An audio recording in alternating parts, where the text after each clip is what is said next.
우리 다 같이 하나님의 말씀 보시겠습니다. 하나님 말씀은 사도행전 8장 1절에서부터 8절까지의 말씀입니다.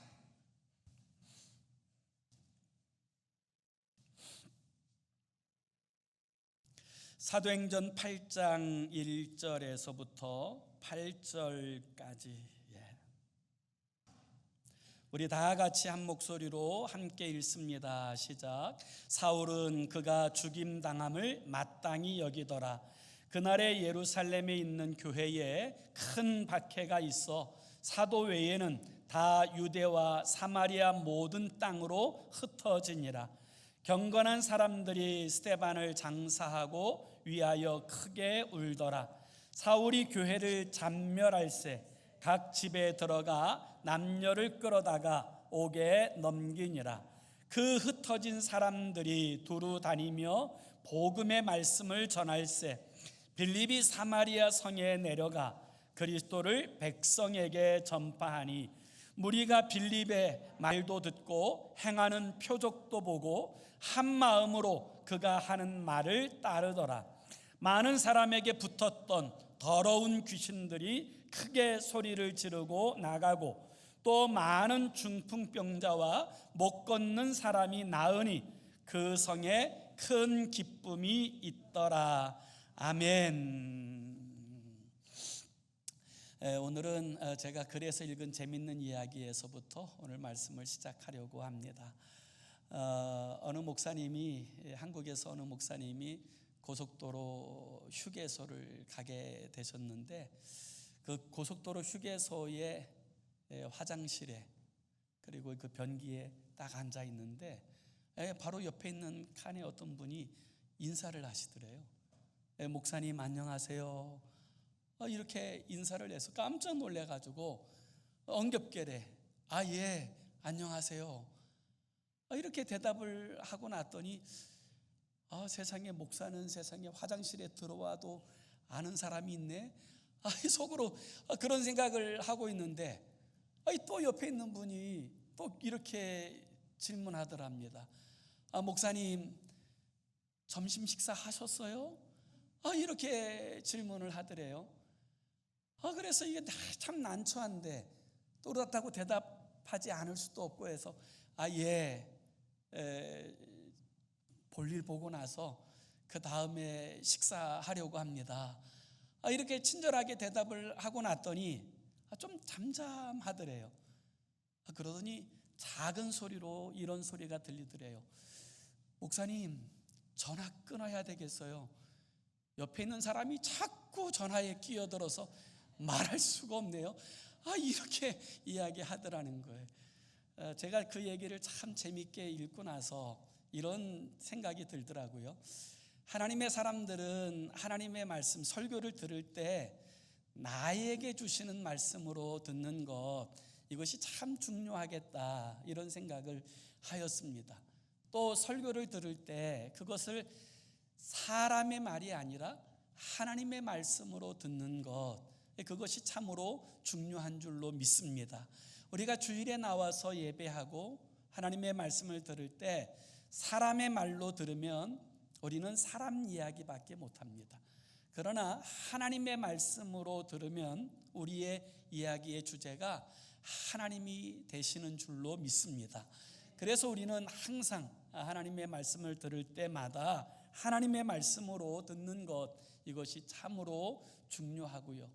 오늘 우리가 읽은 이 사도행전에 보면 주님의 몸된 교회가 세워지고 나서 그 교회에는 주님의 은혜도 있고 하나님의 놀라운 역사도 있는데 반면에 그 주님이 세우신 교회에 고난도 있고 핍박도 있고 시험도 있더라는 거예요.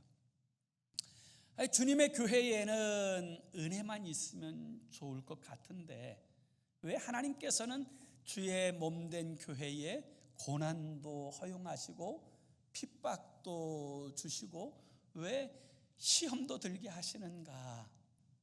그 부분을 우리가 생각해 볼 필요가 있죠.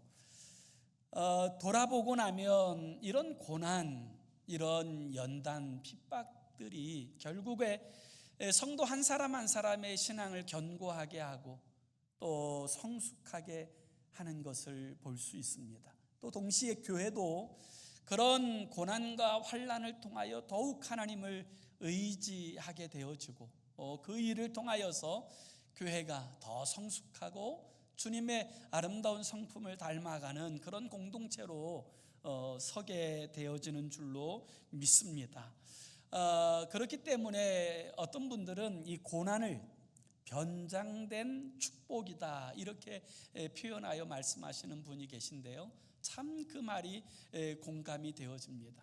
하나님께서 우리에게 허락하신 이 고난에는 하나님의 뜻이 있다, 하나님의 계획하심이 있다라는 사실을 우리는 반드시 기억할 필요가 있습니다. 매기 효과라고 하는 그런 용어가 있습니다. 북유럽 사람들은 특별히 청어를 참 좋아하는데요, 이 청어는 아주 이렇게 신선도, 싱싱함이 중요하다고 합니다. 그래서 이제 그 청어가 살아있는 청어로서 매매되어질 때는 값이 굉장히 많이 올라가는 반면에 이 청어가 죽어 있으면 값이 확 떨어지게 되어지는 거지요. 그런데 보통 예전에는 그 청어가 깊은 바다에서, 먼 바다에서 나오기 때문에 어부들이 그 청어를 잡아다가 육지까지 옮기는 동안에 이미 청어들이 대부분 다 죽어 있는 거예요. 그래서 정말 좋은 값을 얻지 못하는 거예요. 그런데 노르웨이의 한 어부는 그가 이제 청어를 이제 잡아가지고 와서 시장에 내놓을 때 언제나 싱싱한 그 청어를 시장에 내다 파는 거예요. 그러니까 다른 사람들은 헐값에 파는 반면에 이분은 막 굉장하게 비싼 가격에 이 청어를 팔 수 있게 되어지는 거예요. 그러니까 이 주변에 있는 동료들이, 어부들이 도대체 어떻게 당신만 그 청어를 싱싱하게 그렇게 보관해서 팔 수 있느냐 아무리 물어봐도 대답을 안 해주더래요. 끝까지 대답을 안 해주더래요. 그리고 나서 이 노르웨이 어부가 죽고 난 다음에 그 비결을 알게 되었는데, 그 청어를 가져오는 그 수조에 청어의 천적인 메기를 집어넣었더니 이 청어들이 그냥 그 메기에게 먹히지 않으려고 막 활발하게 움직이는 동안에 몇 마리는 먹혔지만 대부분의 청어들은 싱싱한 상태로 운반이 가능하게 되어졌더라고 하는 거예요. 이것을 메기 효과라고 이야기합니다. 우리나라도 실제로 예전에는, 지금은 뭐 이제 좋은 시설이 잘 발달돼서 동해안에서 오징어를 잡아도 싱싱하게 가지고 오는 경우들이 많지만, 예전에는 그 동해안에서 오징어를 잡아서 서울로 가지고 오면 대부분이 죽어 있었답니다. 그런데 어떤 분들이 이 메기 효과에 관한 의미들을 깨닫고 나서 그때부터 이 오징어 수조에 그 천적인 꽃게를 집어넣기 시작하자 한두 마리는 잡혀 먹지만 대다수는 싱싱하게 보존되어서 서울로 배달이 가능하게 되었다고 하는 그런 글을 읽었습니다. 우리는 이 일들을 통하여서 얻게 되는 아주 중요한 영적 교훈이 있지 않습니까? 아무런 위협이 없고 그냥 편안한 상태에 있는 물고기가 싱싱하고 잘 보존되고 잘 살아있는 것이 아니라 역설적이게도 오히려 어려움이 있고 고난이 있고 위협이 있을 때 그 생선들은 싱싱하게 보존되고 있더라는 것입니다.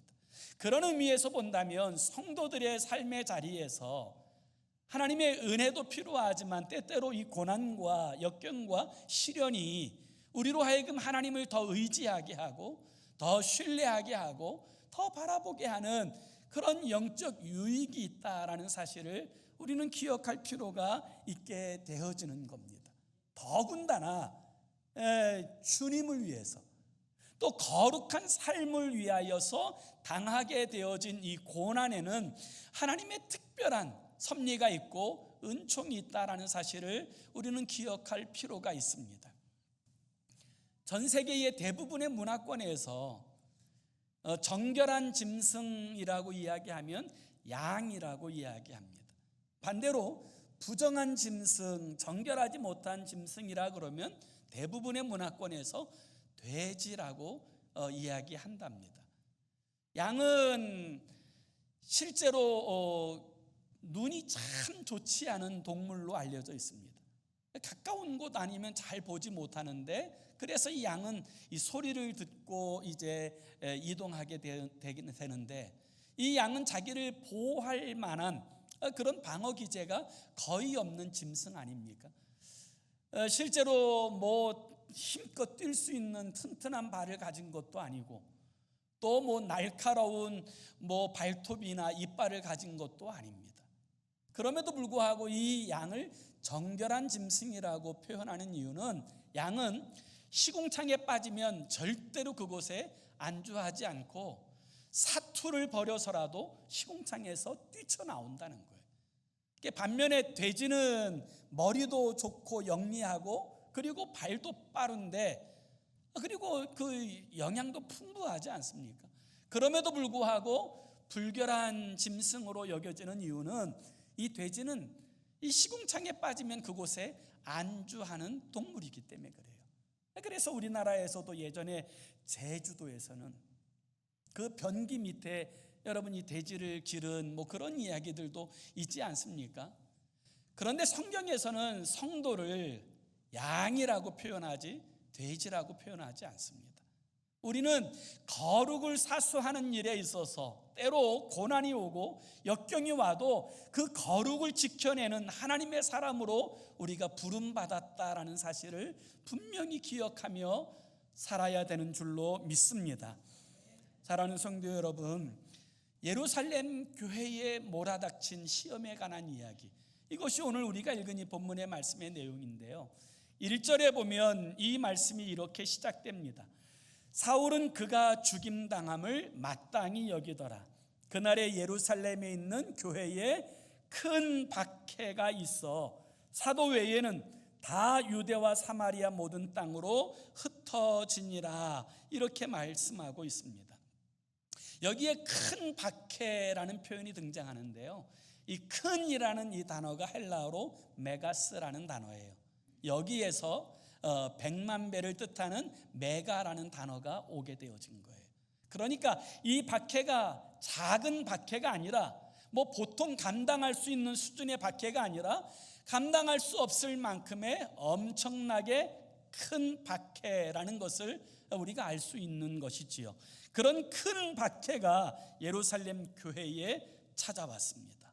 그런데 지금 이 예루살렘 교회 성도들은 세상 욕심 부리다가 핍박받은 것 아닙니다. 세상의 어떤 욕망을 이루려고 하다가 고난당한 것이 아니라는 거예요. 이 교회는 성령 충만한 교회였고, 또 성도들도 거룩하게 살려고 애쓰던 성도들이었음에도 불구하고 그 교회에 엄청난 핍박의 피바람이 몰아닥쳤어요. 그렇다면 그 고난의 의미가 무엇인가? 오늘 우리는 이 부분들을 묵상하고 살펴볼 필요가 있는데요, 오늘 성도들의 삶의 자리에도 은혜만 있고 평탄함만 있으면 좋을 텐데, 때로 성도들의 삶의 자리에 오게 되는 고난, 역경, 그 문제들은 어떤 의미를 가지고 있는가? 우리는 이 사도행전 8장의 이야기를 통하여 그 하나님의 뜻을 발견할 수 있으리라고 믿습니다. 고난이 주는 영적 유익이 있는데요, 그 첫 번째는 고난은 하나님의 뜻을 이루는 통로가 되어진다는 거예요. 고난은 하나님의 뜻을 이루는 통로라는 거예요. 예수님께서 부활하시고 승천하시기 전에 이제 성령 충만함을 받을 이 예루살렘 교회의 성도들을 향하여서 사도행전 1장 8절에 이렇게 주님께서 말씀하세요. 오직 성령이 너희에게 임하시면 너희가 권능을 받고 예루살렘과 온 유대와 사마리아와 땅끝까지 이르러 내 증인이 되리라 하시니라. 그것이 주님의 뜻입니다. 하나님의 계획하심이에요. 성령 받은 그리스도인들이 성령 충만을 받으면 예루살렘에도 힘껏 복음을 전하고 더 나아가서 유대에도 사마리아에도 그리고 땅끝까지 이르러 복음을 전하는 것, 그것이 하나님의 계획입니다. 그런데 예루살렘 교회는 그렇게 하지 않았어요. 왜 예루살렘 교회는 그렇게 하지 않았을까요? 그 이유는 지금 예루살렘 교회 신앙생활이 너무 좋기 때문이에요. 교회도 부흥하지요. 성도들이 날마다 모여서 떡을 떼고 교제하지요. 서로 유무상통하며 서로들의 형편들을 살펴보고 도와주고 기도해주고 또 위로해주고, 그래서 예루살렘 교회 성도들에게 있어서 어떤 의미에서 신앙적 만족도가 최상이었을 거예요. 그런 형편과 상황 가운데서 지금 예루살렘 교회 성도들이 뭘 이야기하겠어요? 지금이 딱 좋다. 그런데 어떻게 또 사마리아로 가고 어떻게 언제 지금 세계에 나가서 복음을 전하겠어요? 지금이 너무너무 좋은데 그 지금이 딱 좋다라고 생각하고 있을 것이고요. 또 어떤 의미에서 그들 가운데는 우리가 복음을 전하더라도 이 예루살렘에 있는 모든 사람들이 다 예수 믿고 난 다음에 그 다음에 사마리아도 가고 유대도 가고 저 땅 끝까지 가는 것이지, 그렇게 주님께서 맡겨주신 사명에 대하여서 변명하는 사람들도 분명히 있었을 거예요. 또 그 가운데는 정말 그 당시에 많은 사람들, 유대인들 중에는 이방인들에 대한 혐오감, 정말 이방인들을 미워했거든요. 그렇기 때문에 이방인들에게 나가서 복음을 전한다고 하는 것, 그건 마음같이 쉽지 않았을 거예요. 그런데 핍박이 왔어요. 그냥 핍박이 아니라 감당할 수 없는 엄청난 큰 박해가 오게 되어지자 이제는 하는 수 없이 그곳에 머물러 있을 수 없어서 사도 외에는 모든 성도들이 다 뿔뿔이 흩어지게 된 거예요. 그리고 그들이 성령 받은 사람이니까 흩어진 그곳에서 복음을 전하게 되었고, 이 복음을 전함을 통하여서 이 복음이 유대와 사마리아와 땅끝까지 증거되어지는 그런 결과가 주어지게 되었다라는 거예요. 그래서 여러분, 이 고난에는 하나님의 뜻이 있었던 거예요. 그래서 원래는 이 본문 4절에 보면 그 흩어진 사람들이 두루 다니며 복음의 말씀을 전할세라는 이 표현이 등장하는데, 사실 원래 헬라어에 보면 그래서라고 하는 접속사가 있어요. 하나님께서 고난을 주셔서, 엄청난 큰 고난을 주셔서 그들은 어쩔 수 없이 흩어져야 됐고, 그리고 흩어진 그들이 이 복음을 땅끝까지 증거하게 되었다라고 하는 이 사실을 성경이 증언하고 있는 것입니다. 그리고 1절에 오늘 우리가 읽은 이 본문 1절에 흩어졌더라라는 이 표현이 등장하는데, 이 흩어지니라라고 하는 이 말이 헬라어로 디아스페이로라는 단어로 쓰여져 있어요. 여기서 이 디아라는 말은 분배, 나누다라는 뜻을 가진 전치사이고요. 이 스페이로라는 말은 뿌리다, 씨를 뿌리다라고 하는 이 말이에요. 그래서 이 말이 두 말이 합성어인데, 여러분, 우리가 이 말을 들으면 어떤 것이 연상됩니까? 농부가 이 씨를 뿌리는 것이 연상되지 않습니까? 그래서 하나님께서 이 예루살렘 교회의 성도들을 흩으신 이유는 마치 그 복음을 가진 농부들이 이 온 세상에 가서 이 복음의 씨앗을 뿌리도록 그 목적을 가지고 고난을 허용하시고 그들을 흩으셨다라는 사실을 우리가 알 수 있게 되어지는 거지요. 실제로 성경에서는 여러분, 흩어진 사람들을 디아스포라라고 표현합니다. 여기서 디아스포라는 흩어진 나그네라고 하는 의미를 가진 용어이지만, 그곳에 담겨진 본질적인 뜻은 무엇입니까? 흩어져서 복음을 전하는 사람들, 이것이 바로 디아스포라예요. 저와 여러분 모두가 디아스포라예요. 하나님의 놀라운 계획 속에서 이 라스베가스까지 부르시고 보내신 그 목적 가운데서 부름받은 사람들, 디아스포라가 바로 우리인 줄로 믿습니다. 하나님께서는 하나님의 자녀들에게 허용하시는 고난, 핍박, 때로 이해할 수 없는 상황, 여러분, 이와 같은 모든 것들이 그냥 주어진 것이 아니라 그 계획에는 하나님의 섭리가 있고 하나님의 뜻이 있는 줄로 믿습니다.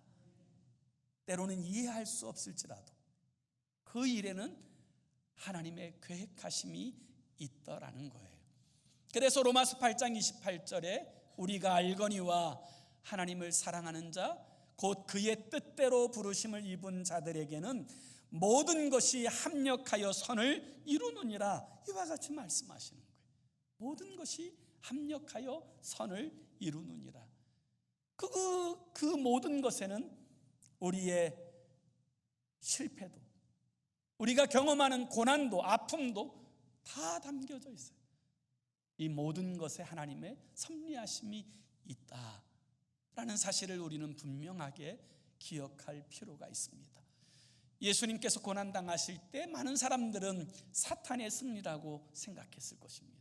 그러나 예수 그리스도의 고난은 하나님의 뜻을 성취하고 이루는 고난이고 하나님께서 맡겨주신 그 사명을 완수하는 고난이었어요. 그 일을 통하여 구원이 우리에게 이루어진 줄로 믿습니다. 그것이 예수님의 고난이에요. 그래서 성도의 고난에는 하나님의 뜻이 있다라는 사실을 분명하게 알 필요가 있습니다. 미국의 선교 역사에 관한 책을 읽어보면요, 미국에서 파송된 첫 번째 선교사가 아도니람 저드슨이라고 하는 선교사님이에요. 이 아도니람 저드슨이라고 하는 이 선교사님은 1812년에 그 갓 결혼한 아내 낸시와 함께 인도를 거쳐서 이제 오늘날 이제 미얀마로 이제 들어가서 선교하게 됩니다. 미얀마 그 정글에서 복음을 전하며 선교를 열심히 정말 죽을 힘을 다해서 선교를 한 결과 6년 만에 처음으로 예수를 그리스도로 영접한 사람에게 6년 만에 처음으로 세례를 베풀어요. 그리고 그 후에도 정말 수십 번 죽을 위기를 넘깁니다. 그러다가 사역을 시작한 지 37년이 되었을 때 미국의 보스턴에서 이 아도니람 저드슨 선교사님의 집회가 열려지게 되었는데 그 집회에 10,000명 이상의 사람들이 모였어요. 그런데 이미 이 아도니람 저드슨 선교사님은 사랑하는 가족들을 다 잃고 또 본인도 건강이 쇠약해질 대로 완전히 쇠약해져서 자기 힘으로 잘 걷지 못해서 부축을 받아 의자에 앉혔는데 입을 떼는 것도 힘이 겨운 거예요. 그리고 발음도 정확하지 않습니다. 그럼에도 불구하고 그 집회가 끝나게 되었을 때 그곳에 모였던 모든 사람들이 엉엉 울었다는 거예요.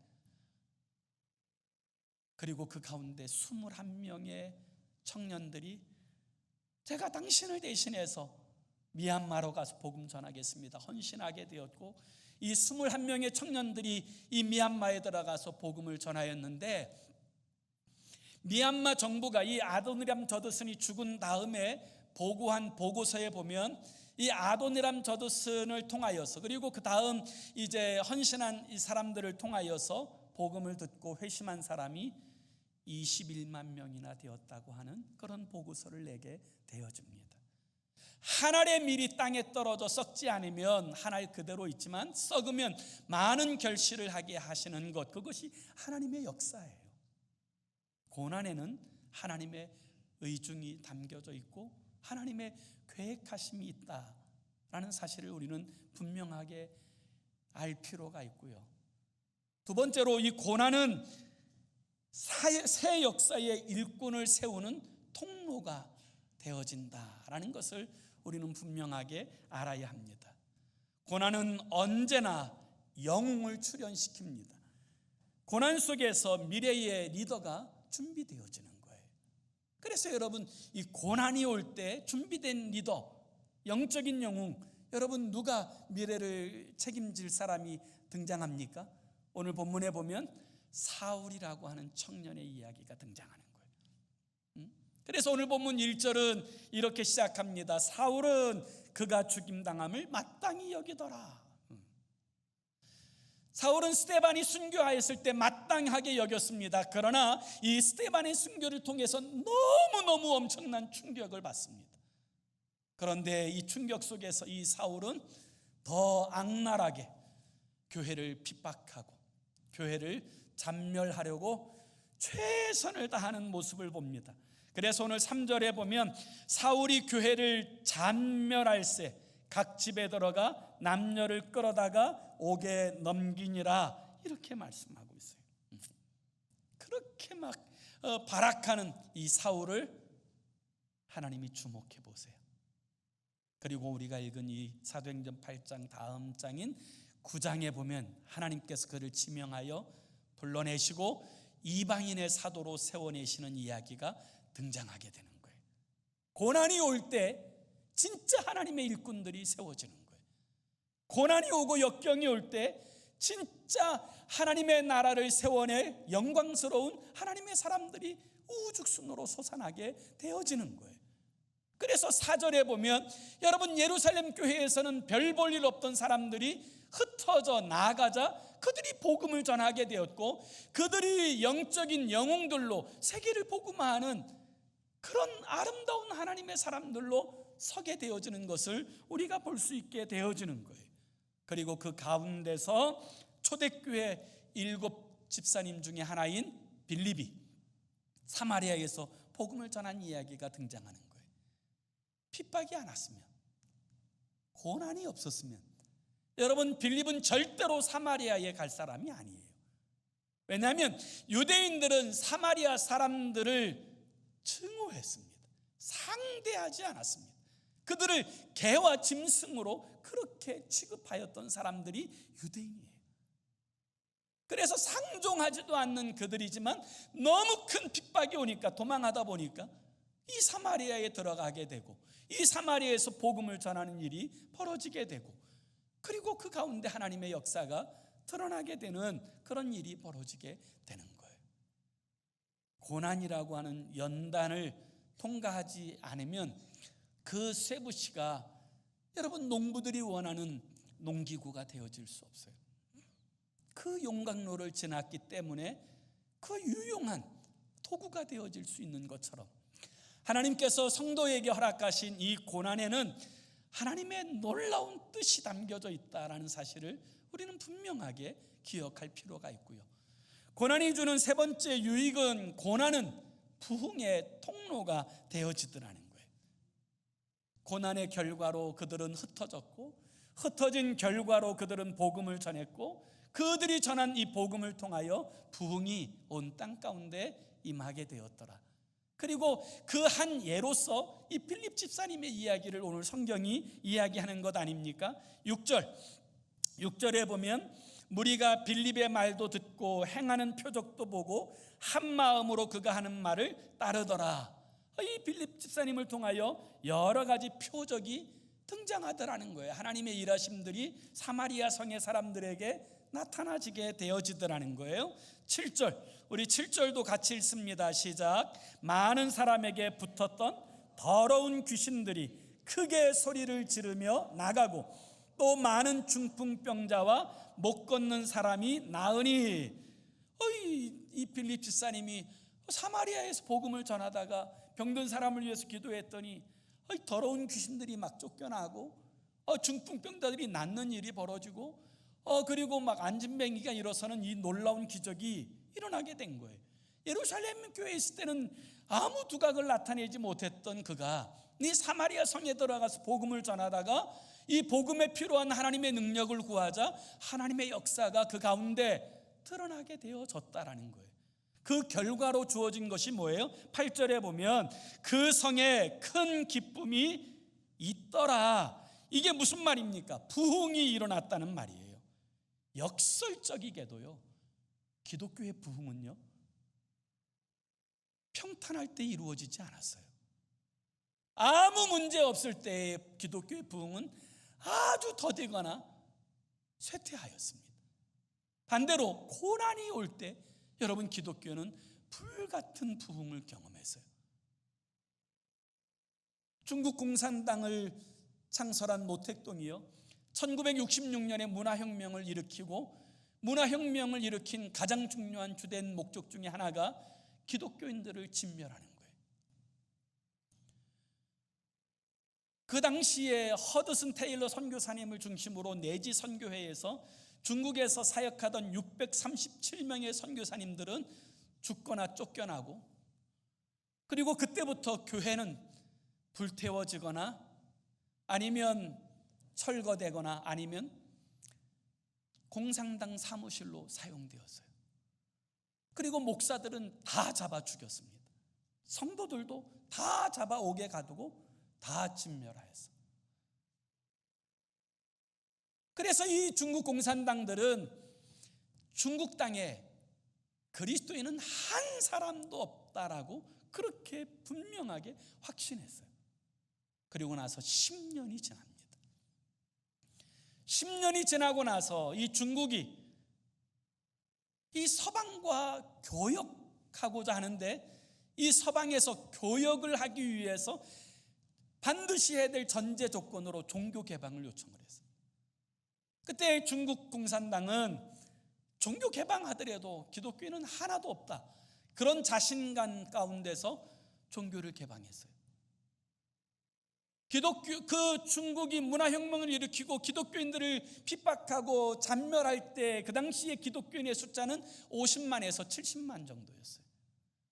그런데 10년 동안 그렇게 고난의 피바람이 불고 난 후에 종교 개방을 하고, 그리고 종교 자유를 선포하게 되자 중국 땅에서 자신이 그리스도인이라고 고백한 사람이 2,800만 명이었어요. 40배 이상 늘었어요. 고난이 올 때 여러분, 놀랍게도 부흥이 옵니다. 우리 한국도 마찬가지예요. 한국의 초기 기독교인들은 대부분이 개화교인들이었어요. 이 서양 문물을 받아들이고 또 서양의 학문들을 받아들이고 좀 깨는, 이제 정신적으로 좀 깨어있는 사람의 모습을 갖기 위해서 그 개화교인들이 예배당 안에는 가득했어요.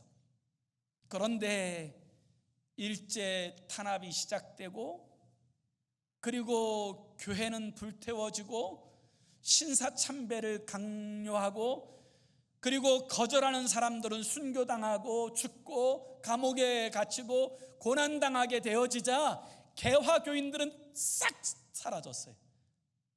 그리고 오직 진짜 예수 그리스도를 믿는 신실한 그리스도인들만 남아있게 되었는데, 부흥은 그때부터 왔어요. 그때부터 여러분, 부흥이 왔어요. 고난의 무대는 새 시대의 부흥을 열어가는 마당이 되는 거예요.